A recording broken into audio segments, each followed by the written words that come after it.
gorgeous souls, Lais here with a new episode of my little voice notes. And today's mantra I wanted to share is: you are allowed to outgrow old parts of yourself. You are allowed to outgrow people around you. You are allowed to outgrow circumstances and situations, and you're allowed to do so without feeling guilty.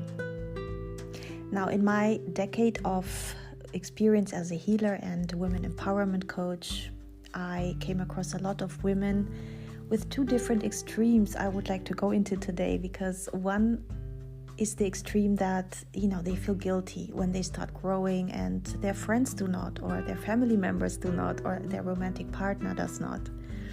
And so they feel like they don't want to shine their full light because it might rock the boat, or it might be perceived as too much or too woo or too out there.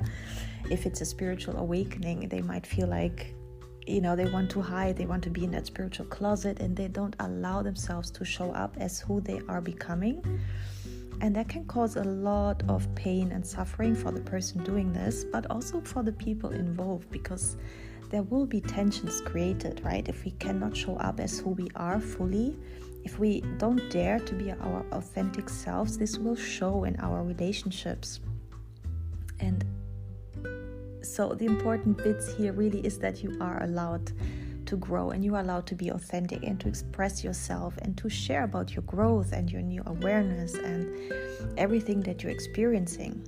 So I do hope that women learn how to incorporate that into their daily lives, right? They don't have to hide away and to not speak about things because it's too out there, it's too woo. And that's my prayer actually for today, that collectively we dare to speak up more, to be more authentic and vulnerable. And the other extreme is that I also experienced quite a lot is, the opposite of that energy is that women, and I say women because I mostly work with women, but of course it's also about men, everybody who practice spirituality or self-development. There's almost this trend of becoming a spiritual narcissist. Suddenly you feel like you're so awakened or woke or whatever it's called, and everybody else is asleep, and you call them sheeples, and you put yourself up there because nobody understands you, and then you end all your friendships and you leave that relationship, and you're so much better now, so much more self-aware, and everybody else has low vibes or is toxic, and you and your new friends in your spiritual circles, they are the only ones who have high vibes and who understand you. And it doesn't have to be this way at all. I find this trend quite alarming, to be honest. As I said, it has really a form of spiritual narcissism here. Like when I went through my spiritual awakening,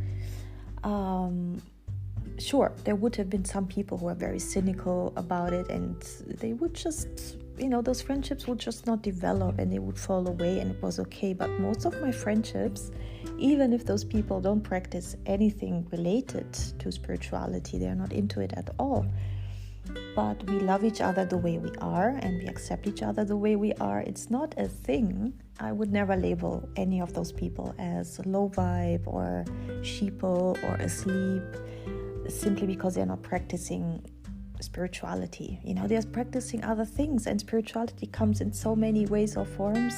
And a lot of people, believe it or not, are old souls. They have done this whole awakening thing already many lifetimes ago. They are not here to be spiritually awakened and go through every single phase you are going through. They already did that, and they are here to embody a different kind of energy, one of an already ascended master or ascended soul.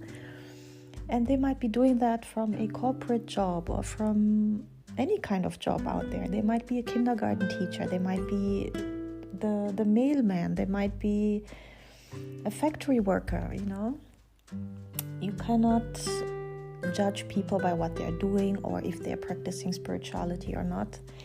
And so this is the other extreme that I really don't want people to hop on and to keep using those hashtags high vibes only and toxic people, because you're just separating yourself from everybody else, and it's a form of division that is not healthy, not for you, not for the other people involved.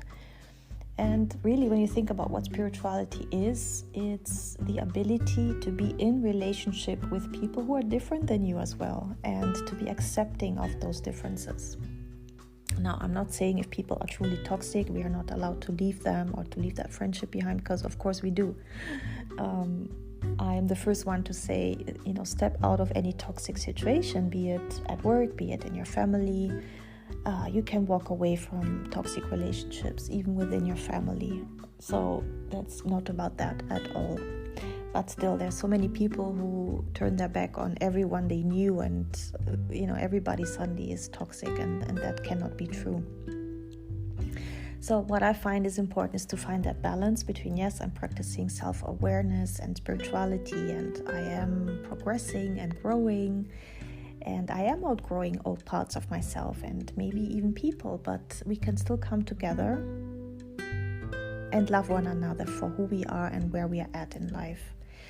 So, and that's what I'm missing at the moment in the new age circles, is this awareness of finding that balance. And my prayers today is that we as a new age community, spiritual community, we learn to find that balance and to practice that balance consistently and show other people how to balance this aspect.